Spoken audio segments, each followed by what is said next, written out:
King Abdullah of Saudi Arabia has died after 10 years on the throne. He has been succeeded by his half-brother, 79-year-old Crown Prince Salman.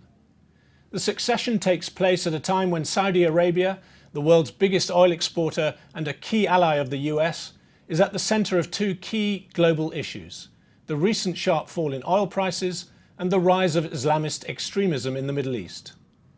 Joining me now to discuss the implication of King Abdullah's death is Roula Khalaf, the FT's foreign editor. Roula, what was the legacy of King Abdullah? The most important legacy of King Abdullah was that he was able to restore some legitimacy to the royal family.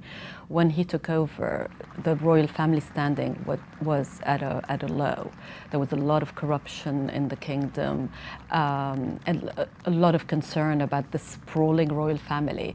What King Abdullah did was to try to put some limits on spending, take control of finances much more directly.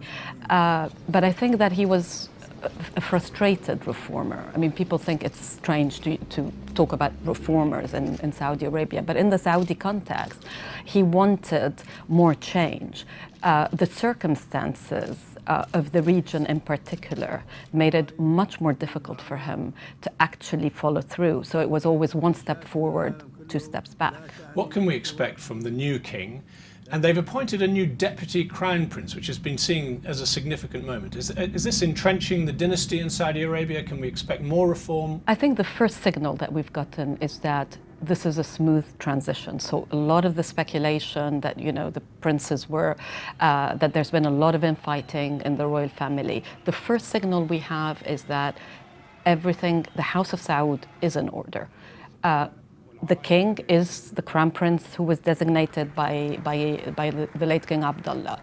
He has named Prince Mukrin, who was the second crown prince, as his own crown prince. For the first time, what is very significant in this succession is that one of the second generation princes, a younger prince, has been appointed as the second or the deputy crown prince. So now we know for the first time that the next generation will begin to take over after the crown prince. The world markets responded to King Abdullah's death with a rise in the oil price, not very much, but a rise in the oil price nonetheless. One of the key issues people are watching is whether Saudi Arabia might shift policy on oil. The recent fall in oil price has been partly because the Saudis have refused to restrain production. Do you think there'll be any change in that? Saudi policy is about preserving market share. This is what really has been driving the opposition to production cuts. I wouldn't expect that in the short term you will have a change of policy. I think more longer term, what people need to be watching is whether there are big changes in the government, and particularly whether the oil minister, Ali Naimi, who's been a very powerful figure, remains at his post. The other big issue, of course, is the rise of Islamist extremism in the Middle East. The Saudis are right at the center of concerns about Syria, Iraq, Yemen, and indeed relations with Iran. Do you anticipate any change in the Saudis' stance under King Salman? You're absolutely right. This is a very, very difficult time for Saudi Arabia and for the Middle East. You had the resignation of the president in Yemen, for example. So on one side, he was a Saudi ally. So on one side, you've got Yemen collapsing.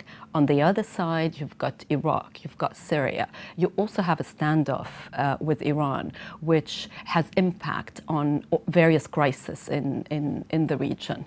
I think on big policy changes, no, I don't expect in the short term. But I think King Salman is very pragmatic, and I'm told that he's also quite flexible.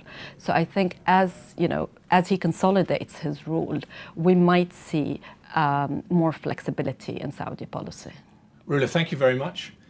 For all further news developments, please go to ft.com.